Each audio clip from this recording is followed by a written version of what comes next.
നമസ്കാരം. പ്രവാസി മലയാളി പ്ലസിലേക്ക് സ്വാഗതം. എയർ ഇന്ത്യ വീൽചെയർ നിഷേധിച്ചു. 82 വയസ്സുള്ള വയോധിക നടക്കുന്നതിനിടെ മുഖമടിച്ചു വീണ് ഗുരുതര പരിക്ക്. ഇന്ത്യയിലെ മുൻനിര വിമാന കമ്പനികളിലൊന്നായ എയർ ഇന്ത്യയുടെ യാത്രക്കാരോടുള്ള സമീപനം പലപ്പോഴും വിവാദം സൃഷ്ടിച്ചിട്ടുണ്ട്. വൈകി യാത്ര പുറപ്പെടുന്നതിനു പുറമെ യാത്രക്കാർക്ക് അടിസ്ഥാന സൗകര്യങ്ങൾ നിഷേധിക്കുന്ന കാര്യത്തിലും എയർ ഇന്ത്യ വിമാന കമ്പനി എപ്പോഴും പഴി കേൾക്കാറുമുണ്ട്. ഇപ്പോൾ ഒരു വയോധികയ്ക്കുണ്ടായ ദുരനുഭവമാണ് ദേശീയ മാധ്യമങ്ങൾ റിപ്പോർട്ട് ചെയ്യുന്നത്. എയർ ഇന്ത്യ വീൽചെയർ നിഷേധിച്ചതിനെ തുടർന്ന് വീണ് പരിക്കേറ്റ 82 വയസ്സുള്ള സ്ത്രീയെ ആശുപത്രിയിൽ പ്രവേശിപ്പിച്ചിരിക്കുകയാണ്. മുൻകൂട്ടി ബുക്ക് ചെയ്തിരുന്ന വീൽചെയറാണ് വിമാനത്താവളത്തിൽ എത്തിയപ്പോൾ ലഭിക്കാതിരുന്നത്. തുടർന്ന് നടക്കുന്നതിനിടയിൽ വീണ് വയോധികയ്ക്ക് ഗുരുതരമായി പരിക്കേൽക്കുകയും ചെയ്തു. ഡൽഹി വിമാനത്താവളത്തിലാണ് ദാരുണമായ സംഭവം ഉണ്ടായത്. തലച്ചോറിൽ രക്തസ്രാവം ഉണ്ടാക്കാനുള്ള സാധ്യത കണക്കിലെടുത്ത് ICUവിൽ നിരീക്ഷണത്തിലാണ് ഇപ്പോൾ വയോധിക. ഡൽഹിയിൽ നിന്ന് ബംഗളൂരുവിലേക്കുള്ള എയർ ഇന്ത്യ ഫ്ലൈറ്റിലാണ് ടിക്കറ്റ് ബുക്ക് ചെയ്തിരുന്നത്. ടിക്കറ്റിൽ വിമാനം മുതൽ വീൽചെയർ അനുവദിക്കണമെന്ന് പ്രത്യേകമായി അഭ്യർത്ഥിച്ചിട്ടുമുണ്ട്. എന്നാൽ വിമാനത്താവളത്തിൽ 1 മണിക്കൂറോളമാണ് വീൽചെയറിനായി കാത്തിരുന്നത്. വീൽചെയർ ലഭിക്കാതെ വന്നതോടെ ഒരു കുടുംബാംഗത്തിന്റെ സഹായത്തോടെ ഏറെ നേരം നടക്കേണ്ടി വന്നു. അല്പസമയം നടന്നപ്പോൾ കാലിന്റെ ബാലൻസ് നഷ്ടമായി വയോധിക വീഴുകയായിരുന്നു. പ്രഥമ ശുശ്രൂഷ നൽകിയില്ല എന്നും ഒടുവിൽ വീൽചെയർ എത്തിയപ്പോൾ ചുണ്ടിൽ നിന്ന് ചോരയൊലിക്കുകയും തലയ്ക്കും മൂക്കിനും പരിക്കേൽക്കുകയും ചെയ്തിരുന്നുവെന്നും സ്ത്രീയുടെ പേരക്കുട്ടി ആരോപിച്ചു.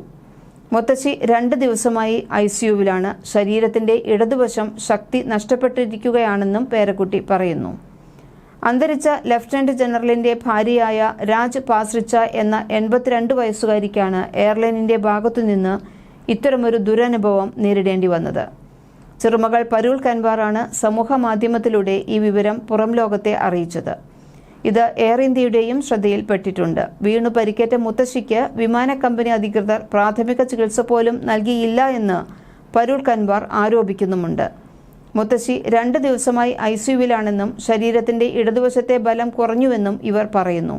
വിഷയത്തിൽ അന്വേഷണം നടത്തുമെന്നും കുടുംബവുമായി സംസാരിക്കുമെന്നും എയർ ഇന്ത്യ അധികൃതർ അറിയിച്ചിട്ടുണ്ട്. വയോധിക എത്രയും പെട്ടെന്ന് സുഖം പ്രാപിക്കട്ടെ എന്നാണ് എയർ ഇന്ത്യ ആശംസിക്കുന്നത്. എയർ ഇന്ത്യയുമായി ബന്ധപ്പെട്ട് ഇത്തരം സംഭവങ്ങൾ ഇതാദ്യമല്ല. കഴിഞ്ഞ വർഷവും ന്യൂയോർക്കിൽ നിന്ന് എയർ ഇന്ത്യ വിമാനത്തിൽ മുംബൈയിലെത്തിയ 80കാരൻ വീൽചെയർ കിട്ടാതിരുന്നതിനെ തുടർന്ന് വിമാനത്താവളത്തിലെ എമിഗ്രേഷൻ കൗണ്ടറിൽ കുഴഞ്ഞു വീണ് മരിച്ചിരുന്നു. 80കാരനും ഭാര്യയും വീൽചെയർ മുൻകൂട്ടി ബുക്ക് ചെയ്തിരുന്നു. എന്നാൽ വിമാനത്തിൽ അത്തരത്തിൽ വീൽചെയർ ബുക്ക് ചെയ്തിരുന്ന 32 യാത്രികരാണത്രേ ഉണ്ടായിരുന്നത്. ഇതിൽ 15 വീൽചെയറുകൾ മാത്രമാണ് ലഭ്യമായിരുന്നത് എന്നായിരുന്നു റിപ്പോർട്ട്. അതുകൊണ്ട് തന്നെ ദമ്പതികളിൽ അന്ന് ഒരാൾക്ക് മാത്രമാണ് വിമാനത്തിനരികിൽ നിന്ന് വീൽചെയർ ലഭിച്ചത്. ഭാര്യയെ വീൽചെയറിൽ ഇരുത്തിയ ശേഷം 80കാരൻ ടെർമിനലിലേക്ക് നടക്കാൻ തീരുമാനിച്ചു. ഇമിഗ്രേഷൻ കൗണ്ടറിലേക്ക് ഏതാണ്ട് 1.5 കിലോമീറ്ററോളം അദ്ദേഹത്തിന് നടക്കേണ്ടി വന്നു. തുടർന്ന് പെട്ടെന്ന് കുഴഞ്ഞു വീണ് മരിക്കുകയായിരുന്നു.